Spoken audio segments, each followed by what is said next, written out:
Yo, what's going on YouTube? It is your boy GZTV back with another video, and in this video we are going to be talking about the new Kanye West Dolla sign, what do they call it, YS, that weird symbol. We have Vultures 2.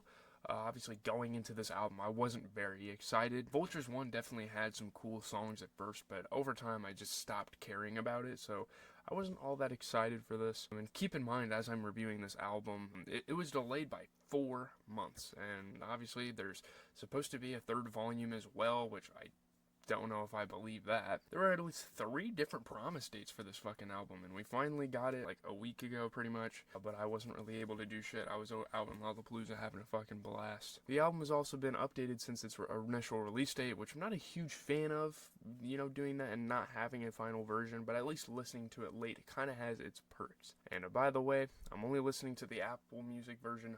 Fuck you brokies. I'm not listening to some stupid ass digital deluxes. I'm not listening to the Spotify version if there is one.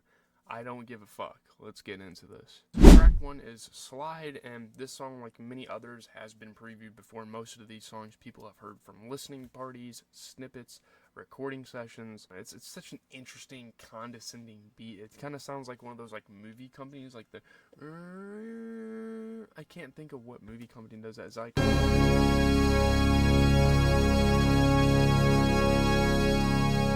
nice fucking drums as well. I mean, the production on here is fucking great. I think that's a huge sentiment I have about this album, is the production is great, and then Kanye just starts rapping. It's not a bad flow at times, but I don't know. The production is nice, but I don't know. It's just vocally, it's just not great. Getting into the second track, Time Moving Slow, typical relationship shit, nothing new. I feel like they talk about their love interest a lot on this album. I don't know what's up with them, these masculine choirs. The Inner Milan Ultras, I think, is who they recruited for this, which I don't know if those guys did at Carnival, but they have that sort of similar chorus kind of choir sound. Super hard beat. It's not a terrible song. Flows just aren't there. Obviously, Dolla delivers some pretty solid vocal lines, but overall, just not the greatest song in the world. Getting into track 3, which is Field Trip. Obviously a heavily anticipated track. You get Cardi, Don, and Kodak, and on paper, that's a trio. That's quite a trio of features. Don got some pretty solid vocals here. Weezy had to come through with some heat on the production as well. Another pretty solid beat. Obviously, we have heard so many snippets, so many versions or reiterations of this fucking song. The way they mixed Don's vocals is kind of weird though. Cardi had some nice flow. Obviously we need 2024 fucking music. Please, Cardi, come on, man. You gotta stop teasing us. Obviously the Double O Cactus stuff just came out, but it's a smooth transition between the features. They kind of weave pretty well. And the beat, I mean, Kodak's part wasn't necessarily great, but the beat there was fucking insane. So getting to Fried, shit is just overdone. I mean, I get that they want to have a distinct sound, but again, that stupid choir it doesn't hit every time. And I don't know, I guess on Carnival it was cool, but you can't just keep repeating that same thing. The loop vocals do sound kind of nice from them on this track. It is utilized somewhat well. I feel like this beat kind of had like Cochise, however you say his name, written all over it. It sounded like a beat he would have. It just sounds weird for a 45-plus-year-old man rapping on some shit like this. Like, I don't think Kanye really belongs on a trap beat like that. The beat is great, but not really for a Ye song. Ty sounded less awkward on the beat, so I guess that was good, and you kind of have a little Travis Scott rage moment with the fucking screeching towards the end, so I guess it was kind of cool. Getting into Isabella, I'm not sure why the fuck it's here. I mean, it's a skit, I guess, whatever, cinematic experience for the album. The beat was pretty fucking cool in the background. There's like themes of materialism. I guess they're trying to deliver a message, but it's a fucking skit, who cares? Getting to promotion, we obviously get Pluto on this thing, and I kind of remember this snippet. Kanye was at like a DJ table, and he was playing the song, kind of like dancing. I loved it, man. I loved that one. This is probably the best song up to this point in the album. Promotion is really fucking good. One of the best on the entire thing. Kanye just is so out of place though. I think the only problem is a lot of the times, more often than not on this album, he is so out of place. He almost interrupts the other artist, but Future does his thing. It's actually a pretty good track. Next track is Husband. This is kind of like some desperation shit. We know you're a good husband, yay. Like, this is about Kim, I think. Just Kanye on this track. He delivers some pretty solid vocals. The lyrics are pretty ass though. He did a little too much at times, and now that I think about it, this verse sounds like hella manipulative. Like, dog, Kim ain't coming back. Keep riding around with your prostitute placeholder. I don't even remember her fucking name. Bianca Sensori, was it? Keep riding around with her. Sounds like what would happen if I tried to melodic rap with some shitty auto-tune software. It was okay at times, but there were definitely some moments where it's like, yeah, I could probably fucking sing like that. Getting into lifestyle, the sample was pretty fucking awesome on here, but the chorus is extremely boring. Like, she wanna live this lifestyle. Like, what the fuck is that? Extremely unfinished. I don't know why Dolla isn't singing the hooks. We obviously get Lil Wayne on this, which was a pretty big fucking surprise. I know I saw some shit about him being on the album on Twitter, but I didn't know this was the song he was going to be on. He sounds great. I mean, it sounded like he recorded this during like Carter 5. Like, this was pretty dope. Like, the last like really good stuff we got out of Wayne, that's what he sounded like. But the little glitchy bit in the background should be replaced with something else, because it did kind of interrupt Wheezy's rapping. I don't know why they would repeat the verse from the previous song. Whatever. That was fucking stupid move by them as well, but I guess it's filler because they didn't get the damn song done. Getting into Forever, kind of more lovey-dovey shit, but the sample and the production by James Blake was pretty fucking cool. It's cool to get his involvement here. James Blake, obviously, so many musical ventures he's been on and so many people he's worked with. Weird moments in Dolla's vocals. I don't know, it was a cool little house beat, but I could not believe there wasn't a beat drop. That kind of like frustrated me a little bit, because that song would have been way better with a beat drop. Well, it could have been like a massive type of song, or was it Sticky? No, Massive. Something that sounded like that by Drake, obviously. Then you get to Bomb, and you have his daughter, Northwest, singing in a different language, which was pretty cool. That was a fun little moment, I guess. The opening was pretty fucking obnoxious, but this song slapped. Crazy beat, but there were some kind of like screeches in there that made it kind of difficult to listen to. They could have mixed that in a little better. But let me tell you though, Adonis Graham could never do this. I'm just kidding. And it sounds like that one Ken Carson snippet with the club beat. I'll try to find it and pop it up on the screen, but it had like that sort of sound to it. I don't even know what Kanye was doing on this song. Whatever parts he had for the original song must have been unfinished, because he's just mumble jumbo trying to get some vocals out the entire time. Super goofy track. You get Chicago West, Kanye's son, I believe. Shy Out, which is kind of fucking awesome. So then we get to River, and this was a huge song. It's a snippet, one of the holier tracks on the album. A lot of religious sentiments, talking about facades within the rap community. At this point in the album, you get a little more conceptual with it. Kanye kind of digs deeper and gives us some more messages. It's cool to see Young Thug start to get some newer verses out there, especially now that we know he was on that like Drake song that was leaked by Drake. Obviously, you know, Ye raising awareness for Larry Hoover as well it's always kind of cool to see that. Young Thug had a pretty vintage part. He sounded pretty awesome. Ye kind of bringing out the best out of some of these artists, which is crazy because Kanye's performance himself wasn't that good on this album. There's more solid production. Obviously, free Young Thug, no Ken Carson reference, and free Larry Hoover. Nice beat drop on it. Definitely a highlight on the album, and you get Dolla coming in at the end with this like gospel shit.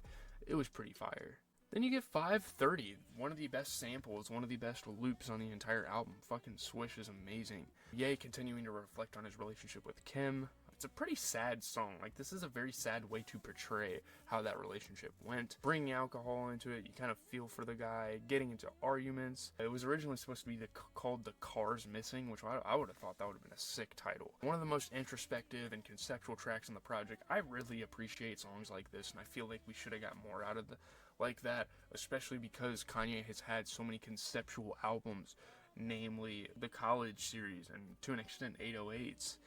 He kind of strayed away from that for some reason. I really don't know. Ever since St. Pablo, he kind of just strayed away. I don't know what happened to the conceptual projects, but I love that from him, and this was a cool track because of it. Gets you in your feels. You kind of wish the song was complete, though. He has that Drake line, which is obviously a highlight on the album, and to a point, though, he does kind of milk the song out a little bit, but it's still a really good song.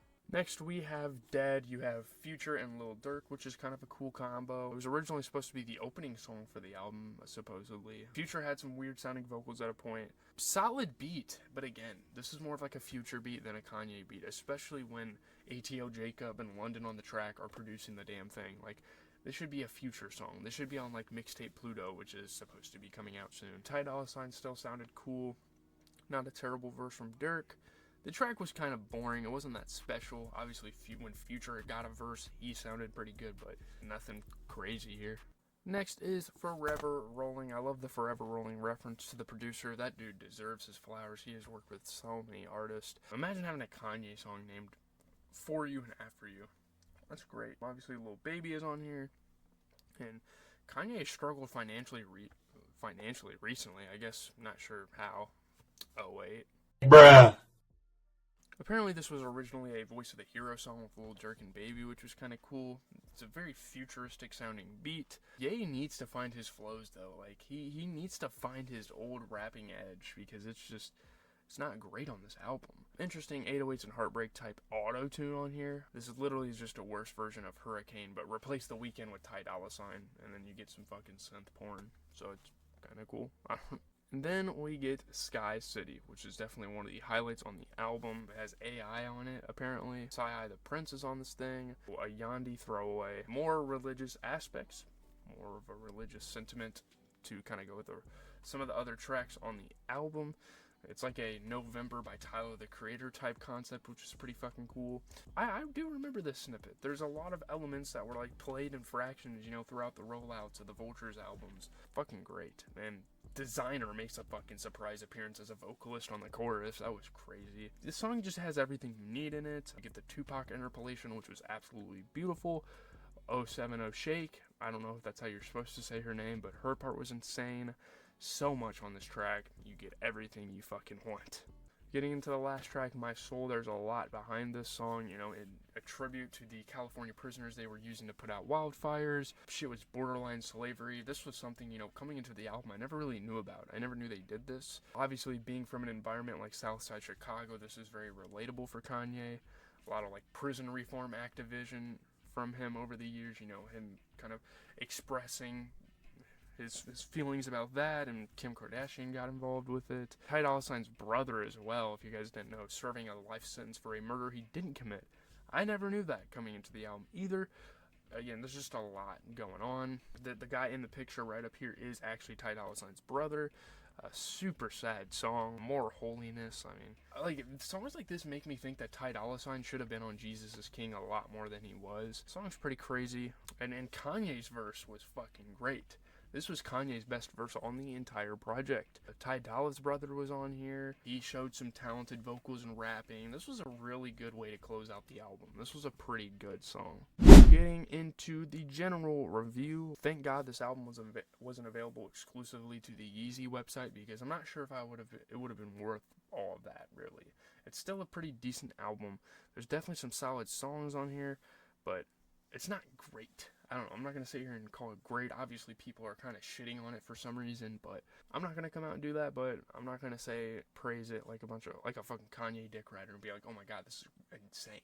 Ty Dolla $ign on some of Kanye's songs was good, but this collab kind of heavily saturated that dynamic.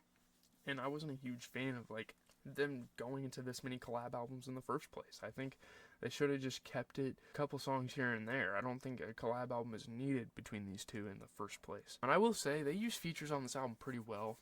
They don't necessarily overdo it. And it does kind of annoy me that there are still incomplete songs on here all this time later. It does seem like at times that this album is just throwaways from other records and other recording sessions. Overall, though, I will say this is one of Kanye's worst performances to date. I cringed so much when he appeared on some of these songs. One thing I will say, though, the callbacks to his old music were pretty fucking cool. But that's your old music. Keep the shit in the past. We need modern day Kanye to hit, and it doesn't really do that for me. I don't even know if any of these albums will make my end of the year list unless I just have no options, which might be the fucking case. So leave a like, comment, and subscribe. As always, it has been your boy GZTV reviewing your favorite music. Next week we are going to be reviewing the Childish Gambino album. I know I am super overdue on that, but I kind of wanted to get Vultures out of the way because that was kind of like the hot topic. I'm going to be listening to him next week, and then in a couple of weeks we'll be listening to A$AP Rocky, so that's pretty fucking awesome.